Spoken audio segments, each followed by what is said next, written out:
And Dennis, would you agree with the stories that are being brought back in terms of historical perspective and the curse of Kenya's vice presidency? Okay, before I go to the as you get into your, you get your pitch. Before I get into your slighter frame, there was a clip played. Yes. Which informs this discussion and reaction. In the clip, the deputy president is speaking about the system and telling them that if they really want, they can come after him. Yes. So the question is, who is this system? It's a cabal of people who sit in government but act informally on several issues. And this system, there's only one person who, in my knowledge, came face to face with it. And that's President Uhuru Kenyatta before the 2013 election. And he ended up telling us those guys are demons. The other person who has complained about the system is Raila Odinga as Prime Minister. And when he complained about it, he complained about lack of carpets and lack of toilets. The deputy president is complaining about the system, but about his life. Everyone has a view about the system, but only one man here is complaining on a serious issue, which is his life. And by the way, why this is very important is because the president and the deputy president have a constitutional issue. The security is a constitutional issue on them, so that if the deputy president or the president dies today, it has a constitutional implication.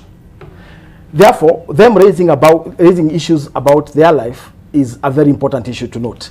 Anyway, however, I would like to note that matter. I would wish to know that indeed, if the deputy, I do not know whether the deputy president has taken this complaint to the door of the president, and if yes, if the president has taken time to find out what security issues his deputy president faces.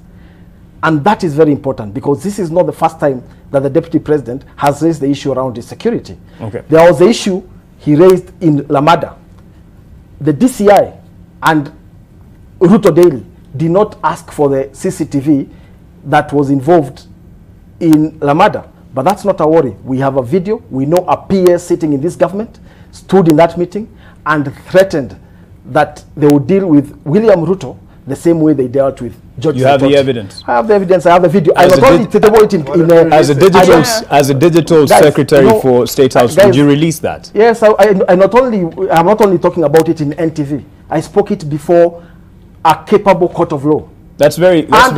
That's very well. I'm asking you, as a digital secretary for State House. But I told the court I am interested in playing it. It's a court that never gave the orders. So why don't you? Partly because the issue is I've tabled the video in court, and it's part of a larger case. Once that's determined, and that will be determined, I'm sure, within the next 2 months, be assured that it will play not only in my platforms but in 18 other websites that are ready to play it. That's it. Yeah, hold me to it. That's it. There is a PR system that exists between that cabal of system and another smaller system within Daily Ruto. Anything wrong with a communication system? You're part of system. What you call yourself a system, in fact. It is a communication system that's aimed at spreading misinformation while benefiting the people who craft the misinformation. Is it at State House?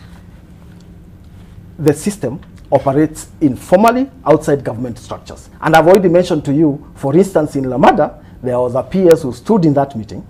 By the way, I not only have the video of the meeting, I also have a video of 2 people who attended that meeting.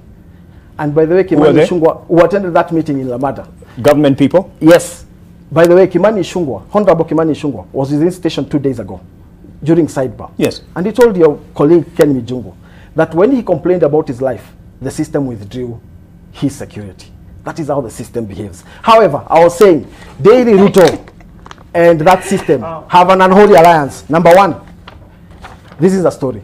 Kenya, Fred Matiang'i, profile of Uhuru, Mr. Fix-It. Writer, John Kamau.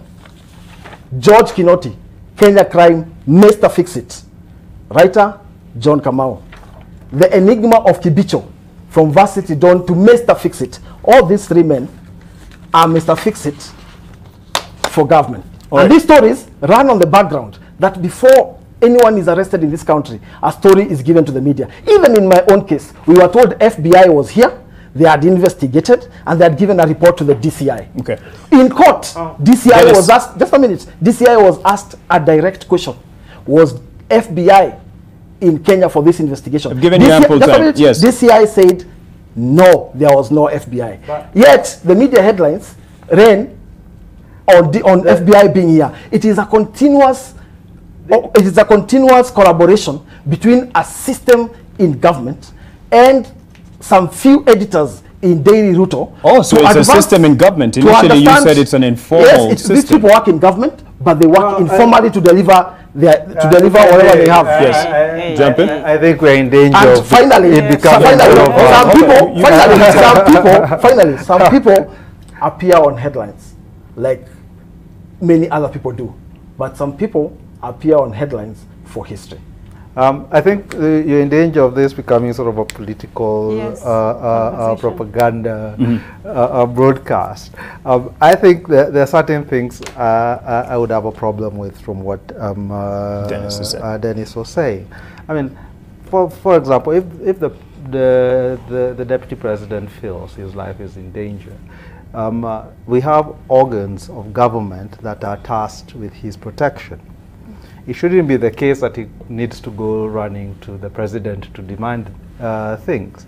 In any case, the Constitution bars the president from directing the affairs of the police. That's left. The IGP is an independent office, at least when it comes to the execution of his functions.